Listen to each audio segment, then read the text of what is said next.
Hello, awesome 8th graders. This is Mr. Polly, and as you can probably tell already, I am not here today. There is a substitute, and I just want to say I'm so sorry I couldn't be here today. I was hoping to, but just things happened, and I wasn't able to make it for the classes this week. So with that, I did a pre-recording just in case I couldn't make it back, and what we're going to be working on this week is figurative language, the language of figuring out what something means. So what's going to happen, hopefully you enjoyed your little Rebus puzzles this first thing in the class, and you did a good job with those. And then pretty much what we're going to do right now is I'm just going to quickly go over the class at a glance. All of that should already be in the weekly PACE plan. You can take a look at that video where I've gone over each assignment in detail. That's not the purpose of this time. The purpose of this time real quick is just to quickly go over the assignments just in case you haven't had a chance to view that, and then dive into our actual lesson for today, which is on figurative language. And this information is very important because it's going to help you be successful with your tic-tac-toe, show me what you know. The slide that I'm going to be using is found in tic-tac-toe, show me what you know. So afterwards, or if you didn't get enough, or there's just miscommunication, you can still access the information inside the assignment tic-tac-toe, show me what you know. This slide, everything I'm going to be going over, is located in here. But I wanted to give some clarity during this time. That way you could be successful. Now, figurative language is so wonderful, and good writers know how to implement it into their works because it really helps illustrate differently what they're writing about, and especially if it's something foreign, like when we're talking about Fahrenheit 451. And it is challenging. It's challenging because with Fahrenheit 451, it's a dystopian society. It's futuristic. Some things we can imagine, but some things are very different than what we could imagine. So how does an author translate what we don't know to what we know? Well, we use figurative language, so that way we can try to figure out a picture, an illustration of what he or she is trying to accomplish in their writing. So for this week, just again, make sure you have a chance to look at the weekly PACE plan and learning targets, modifications. If you see this one, please access that. If you don't see it, don't worry, you don't need it. And then Fahrenheit 451, this has all of our resources, including the text, including the audio, vocabulary words, and summaries of the different sections of the story. Okay, so that's all in Fahrenheit 451. On the author study, that's your first assignment this week. And with the author study, I love getting to know the author of a story, of a novel, a book, before I sit down and read it, because it gives so much understanding as to why the person wrote the story the way they did, the characters that they introduce. It's kind of interesting if you have a chance to watch the video, which you should because it's part of the assignment. Ray Bradbury talks about himself, and he's actually like the little girl in the story who loves reading, who loves life. That's him as a kid. And he obviously he didn't do it as a boy, he did it as a girl's perspective, but it's just so rich because he put himself into someone else's shoe to write the story. And he has these characters speak to him, and that's how he expands his book. When he first started off, his book was much shorter, but then the publishers were like, we like this, but we want it to be longer. So he got back down to the basement of a library at a college, I believe it was, with a typewriter, and he typed out a whole bunch more pages just because he started thinking, what would these characters say to me based on who he is as a person? So that's kind of fun to know. I like to know these things before I dive into a story. It gives me some information going into it. Okay, so that's the author study. Get to know your character. Get to know your author and why he chose to create the characters that he did in the world that he did. And then after that, the tic-tac-toe, show me what you know, that's going to be using figurative language over the entire rest of part one. So by the end of this week, you should have read the first, I think it was 67 pages, which is part one for last week and this week. And then you're going to be asking yourself, what examples of figurative language did Ray Bradbury use in the book Fahrenheit 451? That's it. You're looking for 3 examples. If you can find 3 examples of figurative language, that's all I'm asking for this assignment. There are hundreds of examples of figurative language. And in fact, there's pages that have 3 to 5 examples per page. So I gave you some page numbers to look at and even what to be looking for, but you have to find the actual text evidence and the example of the type of figurative language. Okay, so 3 of those, 10 points. Pretty easy 10 points for this week. What's going to take you the longest is the reading, either reading it visually or listening to it. That's going to take you the longest time this week. All right, so let's talk about figurative language. Super excited. I love figurative language. And to be honest, I was a little bummed out because I thought I already taught this last quarter, but it was to another class. So I'm really excited, actually. I get to be teaching figurative language again, this time to 8th graders. So here we go. Figurative language, figuring it out. That's what figurative language is all about, is trying to figure out what it means. So there's a different meaning. So there's literal language, which means exactly what it says it is, and there's figurative language. You got to figure out there's some sort of different meaning with it. That's why it's called figurative language. So if I said literally, the car is blue, I mean that the car is painted blue. You don't need to think anything else. It's blue. I said he caught the football. That means he caught the football. Awesome. Good job. Hopefully he scored a touchdown. Okay? But figuratively, if I were to say the car is blue, I'm going to use this as an example, it doesn't mean it's painted blue. That means that somehow the car is like looking like it's sad. And that could be a couple different examples of figurative language, actually, different types, but it has a different meaning. If I say, I got your back, doesn't mean, like the picture shows, I ripped the stick figure's back out. Now, that's a little morbid. It means, hey, if you need help, I'm here to help you. All right?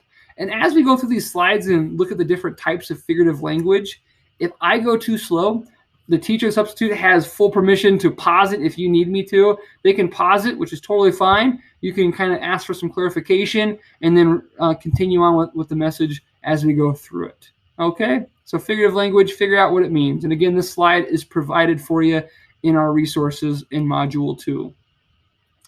So our first type of figurative language we're going to be talking about, the first type where you have to figure out what it means, it's called a simile. Wherever you're at, if you just say the word simile, it's a fun one to say, simile. A simile compares two things using the words like or as. So example, the metal twisted like a ribbon. When I was in San Francisco a while back, they had this big column of steel that at one point was for the bridge, and this piece of steel had buckled and it had twisted it. I mean, if you imagine this piece of steel, probably like 5 feet in diameter. I mean, this thing was huge, but yet it twisted like a ribbon. It gives you that visual that's beautiful. It's like, oh, wow, that twisted like a ribbon. What do you mean metal twisted? How does metal twist? Well, it looked like a ribbon. Wow, that must have been a strong force that acted upon it. The metal twisted like a ribbon. She is as sweet as candy. No, it doesn't mean she actually tastes like candy. Okay, it means that she's sweet, she's kind, she's nice. There's another meaning behind it, a simile, using like or as. Important note though, just because you use like or as in a sentence does not make it a simile. If I were to use the sentence, I like pizza, well, that's cool, but I'm not comparing two things using like or as. I'm just stating that I like, which is the verb, pizza. Okay, well, that's not comparing. That's just making a statement. So instead, if it's something like pizza, the moon is like a slice of pizza. The moon is like a pizza pie. All right, that's comparing two different things. The moon to the pizza, therefore it's a simile. All right, let's go on to the next one. Metaphor. Metaphor and similes often get confused and mixed around, but if you can remember that a metaphor compares two things without using like or as, it does not use like or as, it's a lot more easier to remember that a metaphor compares two things without using like or as, and a simile uses like or as. So for example, the world is my stage. Anybody know who wrote that? Shout it out if you do. And if you said Shakespeare, you had it correct. The world is my stage. He's comparing world to stage. The world is my stage. Okay? Her heart is stone. Comparing heart to stone. Doesn't actually mean her heart was a transplant and they put a stone in there by accident, a rock. That means it's like it's cold, it's hard, it's impenetrable. She's like has lots of walls up. Okay? Means something different. Personification. Personification. If you look at the word personification, I always remember this one because there's a word person in front of it. Personification. So personification means that you're giving human traits to objects or ideas that aren't human. So for example, the sunlight danced. Ah, that's beautiful. And if you've seen the sunsets lately with all the smoke in the air, it's sad that there's smoke, but man, they are beautiful sunsets. Almost like the flow, ebb and flow of the clouds is like dancing almost. So if you were to say the sunlight danced, well, sunlight can't dance. It can maybe flicker, it can look like it's moving, but the fact that people dance, people, can get out of the dance floor and bust a move, sunlight doesn't do that. So I'm saying that sunlight dances, that's personifying it. So I'm giving it a human trait. All right? Water on the lake shivers. Man, that tells me that the water is so cold. People shiver when I get cold, which isn't very often, but it happens. When I get cold, you shiver, all right? So the water on the lake shivers. The water is being personified with the human characteristic of shivering. The world is calling me. The world is calling me. The world can't call. It can't pick up a phone. Your friend can, but the world can't. Okay? And a lot of these you could probably be sitting there arguing, well, no, they could, trying to make it work. Well, we could argue all day long, what ifs, but the fact of it, if it's something that's not human, doing something that is human, that's being personified. Let's go to the next one. Alliteration, alliteration, alliteration. It's the repetition of similar sounds. So, for example, Dunkin' Donuts drowned in deep fried goodness. The D sound I repeated several times. Dunkin' Donuts drowned in deep fried goodness. Okay, so lots of D's. Susie sat by the seashore. Susie sat by the seashore. The S sound is repeated. Okay, and again, repetition of similar sounds. Typically, with alliteration, it is consonants, and then with assonance, it's vowels being repeated. Difference between those two. Okay, all right. Hyperbole. Hyperbole. I love hyperbole. It's good.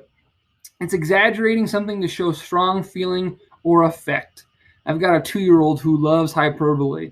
And you get a splinter or you stubble your knee or something, it's the end of the world. And she lets everybody in the neighborhood know that. So, example, I can throw a football over the mountains. A little Napoleon Dynamite there, if anybody knows that. I can throw a football over the mountains if I wanted to. Well, no, you couldn't. You might be able to throw it 50 yards, 70 yards if you're like one of the best quarterbacks in the league. If you're, I'm not going to throw names out there because, anyways, you might be able to throw it a long ways, but not over the mountains. That's miles and miles. My house is 1,000,000 miles away. Well, it's probably not because the world's not even 1,000,000 miles around. You can maybe quote me on that. I don't think it's 1,000,000 miles around. Yeah, I don't think it's 1,000,000 miles around. It could be. If I am, I'm sorry. And then she'd kill me if I didn't eat my dinner or do my homework. Your parents probably wouldn't kill you. You might get in trouble. They might not be happy, and they might even get the chancla out, all right? But besides that, they're not going to kill you. That's exaggeration, okay? Some of you are like shaking your head. You don't know my parents. All right, the next one, which is, I think, equally fun and not used as much. I love this one, is an understatement. And that's an expression with less strength than expected. So sometimes, especially if you do a lot of hyperbole and then you say something and people are going to expect that you're going to go crazy with it, but then you go under, like you bring it way down, it can be kind of funny too.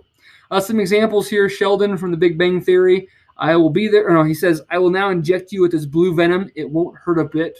All right, it's probably going to hurt some. I'll be there in 1 second. Parents are notorious for saying that. I'll tell my kids that all the time. I'll just be there in a second. And it's like minutes later, hours. This won't hurt a bit. Okay. All right. Next one. Onomatopoeia. That's a fun one to say. Onomatopoeia. Onomatopoeia. It's a word that makes a sound. Examples. Splat, ping, slap, pop, pow. The old Batman series was famous for this. They had all sorts of great onomatopoeias that they would throw up on the screen when the Joker, one of the arch nemesis, was getting rocked by Batman or Robin. So there's some fun ones on there. I'm sure you know a lot of good ones too. Pun. A play on words having a double meaning. So pun rhymes with fun, and typically puns are funny. It doesn't rhyme, but they're funny. So examples. I wondered why the baseball was getting bigger, and then it hit me. So hit me has two meanings. One, it's a baseball. It could actually hit you, poof, right in the face. Also, when something hits you, like an idea came to you, it hits you, it has like another meaning. So there's two meanings there, and it's kind of funny. I was going to look for my missing watch, but I didn't have the time. You don't have the watch, you don't have the time. There's double meaning there. All right. This is a fun one too. I used this on my mother-in-law a number of years ago for Christmas when she bought me a vacuum. And this person says, "Why don't you use a vacuum cleaner?" And then they say, "Vacuum cleaners suck." My mother-in-law bought me this really nice vacuum cleaner, and she's the sweetest woman in the world. And when my wife and I opened it up, we looked at it, and we've been wanting a vacuum cleaner. I know that's kind of lame, but when you get older, those are the things you like. And I looked at my mother-in-law and I said, "Judy, this present sucks." And she had this big old eye like, oh, like she was going to be so devastated. And then I said, "Because it's a vacuum cleaner." And then she laughed. But anyways, that was one of my puns. All right, let's move on to the next one. Oxymoron. Oxymoron. It's when two opposite words are put together that contradict each other. So two words put together next to each other, and they have opposite meanings. Opposite meanings. So for example, jumbo shrimp. Jumbo means big. Shrimp means small. It's a jumbo shrimp. It's an oxymoron. Pretty ugly. If you say something was pretty ugly, I think it was pretty ugly. Well, pretty is the opposite of ugly, right? So pretty ugly, oxymoron.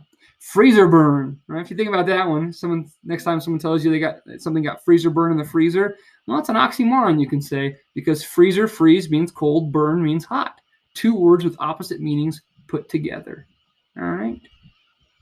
And next one, proverb. Proverb. Proverb is a figurative saying in which a bit of wisdom is given. I love a good proverb. I tell you, they're good for the soul. They just help you in life. It's good to know wise things, and it's good to be wise. So, for example, an apple a day keeps the doctor away. You know, this is why some of you are like, well, isn't that literal? An apple a day will keep the doctor away. What that actually means is, and I found this out, later on in life, I was a little disappointed. It just means if you have healthy habits, you're probably less likely to have to go see the doctor because you won't be sick. So an apple a day keeps the doctor away. I mean, yeah, it could help, but it's not going to guarantee if you eat an apple every day, you're never going to see the doctor. Okay. It just means if you eat healthier, you probably won't be seeing the doctor very often. The next one, the early bird catches the worm. The early bird catches the worm.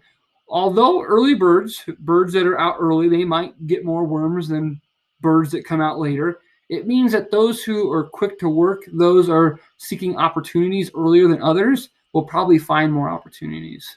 On the flip side, nobody ever says the early worm gets eaten by the bird. All right, food for thought.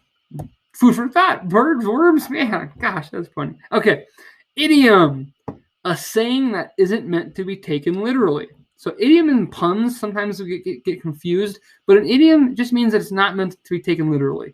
They're typically not funny. They don't. Puns are typically funny. An idiom, it just has a different meaning. So, for example, don't be a stick in the mud doesn't actually mean don't be a stick stuck in the mud. It means don't be so boring all the time. Have some fun. Loosen up. Lighten up. You're the apple of my eye. I don't have an apple stuck in my eye. It means that you're what I think about all the time. You're the person that I care so much about. I have an ace up my sleeve. That can be taken probably two different ways. One, that you're cheating if you're playing cards. That's the literal way. But the figurative way would be that I got another trick. You know what? Don't count me out just yet. I know this is a difficult situation, but I've got some aces up my sleeves, which means I know how to get through this. Okay? All right. That's an idiom. All right, here we go. I know this says whiteboard quiz, but we're not going to use a whiteboard. Instead, just where you're at. And if the chat is enabled, then you can use the chat feature. Right now, I'm going to encourage you to try to throw the answers into the chat area. And if it's not enabled, don't worry about it. You can just be kind of thinking where you're at and take a self-inventory and see if you can get these ones correct. So for number one, he drew a line as straight as an arrow. What type of figurative language is that? He drew a line as straight as an arrow. Give you a second to put it in the chat. And if you're saying simile, you are correct. It uses like or as to compare two things. The line as to an arrow. Number two, there's actually two on here. Knowledge is a kingdom, and all who learn are kings and queens. Knowledge is a kingdom, and all who learn are kings and queens. So if you think that it was a metaphor, you are correct. And if you thought it was a proverb, you're also pretty much correct. Knowledge is a kingdom. There's your metaphor. And all who learn are kings and queens. You could say that's a wise saying, that knowledge makes you like royalty. So that could be construed as a proverb as well. So technically maybe 2 on there. Number 3. Some students asked me if this was me when I was younger. It's not, but it kind of does look like he has red hair. Can I see you for a second? Considering he's stuck in the sand for what seems like more than a second, what type of figurative language would this be? Hyperbole. Number 4. The sun was beating down on me, throwing punches, uppercuts, jabs, karate kicks. The sun was beating down on me. Well, the sun's being personified, so personification is the correct answer. Number 5. A flag wags like a fishhook there in the sky. There's kind of a joke on the bottom too, made in China. I thought we were in Cape Cod, but that's not part of it. It's a simile. Uses the word like. Compares the flag like a fishhook. All right, now this one, don't get too caught up on the picture. I'd rather take baths with a man-eating shark or wrestle a lion alone in the dark, eat spinach and liver, pet 10 porcupines, than tackle the homework my teacher assigns. Would you really rather do all of that than just the homework? Some of you are shaking your head vigorously right now. Of course I would. Well, it's hyperbole, exaggeration. I don't know about you, but I don't know if I would rather wrestle a lion alone in the dark or take a bath with a man-eating shark. That seems a little dangerous. 7. Ravenous and savage from its long polar journey, the north wind is searching for food. If you see the little face on there, personified. Dinner is on the house. Is dinner really thrown up on top of the house? Is that where they're eating it at? Or does it have another meaning? Idiom. It's not actually on the house. It means the restaurant is paying for your dinner. Ooh, Bieber fever! Your face is killing me. Your face is killing me. Justin Bieber? It's a pun. Your face is killing me. It's not actually killing me. It has that separate meaning on there. Well, you know, actually on this one, I'm sorry. This one's going to be an idiom because it's a double meaning. It's not actually killing you. I know it's a little funny because it's Justin Bieber, but on there, it's not like, yeah, it's not the double meaning on there. It's an idiom. Again, I apologize for that. Not actually killing me. It just means, gosh, I really don't want to look at it. And don't bite the hand that feeds you. Don't bite the hand that feeds you. You said proverb. Excellent. The clouds smiled down at me. The clouds smiled down at me. Personification. Splat. Onomatopoeia. Old news. Look at the 2 words next to each other. Old and news. Old news. Like, why is there a kid holding a newspaper on a toilet, Mr. Polly? Got a sick sense of humor. I'm sorry. Old news. Oxymoron. 2 double meanings. 2 double meanings. I could sleep forever. I couldn't sleep for a minute like that. I could sleep forever. Hyperbole. The wheat field was a sea of gold. The wheat field was a sea of gold. Metaphor. And fun fact, I don't know if you guys know this, but they're about to outlaw all round hay bales in the United States. I don't know if you knew that or not. They're about to outlaw them. They'll be illegal all over the place. Why, you ask? The farmers are afraid that their cows aren't going to get a square meal. Oh, Mr. Polly. Gosh, that was good. I know. All right, number 16. He drove his expensive car into a tree and found out how. The Mercedes-Benz. Pun. So funny. Benz has 2 meanings. It's the car brand and then also bending around a tree. The streets called to him. Personification. The early bird catches the worm. We should know that one already. Proverb. And that's all, folks. Okay, thank you so much for attending class today. I really appreciate that. Your teacher might have a few other announcements for you before class is over, but otherwise I want to thank you all for your time. Remember, this is presented and provided on the module for this week if you need to go back over it. The answers aren't on there for the last couple slides, so hopefully you're paying attention and you got those ones. But then other than that, enjoy the story, Fahrenheit 451. It gets good. I'm super excited about it, and all the figurative language that the author uses to bring it to life, especially with the mechanical hound, which you're going to realize pretty soon if you haven't got to that point yet. This robotic dog that looks like a spider. This thing is vicious. But anyways, lots of cool figurative language embedded in here. And good luck. And again, I might not be around as much because I got a couple days off for office hours. But as soon as I am back, any questions, I'll be getting to you as soon as I possibly can. And good luck this week. And super excited to be joining you again the following week. Thank you all. Have a good day.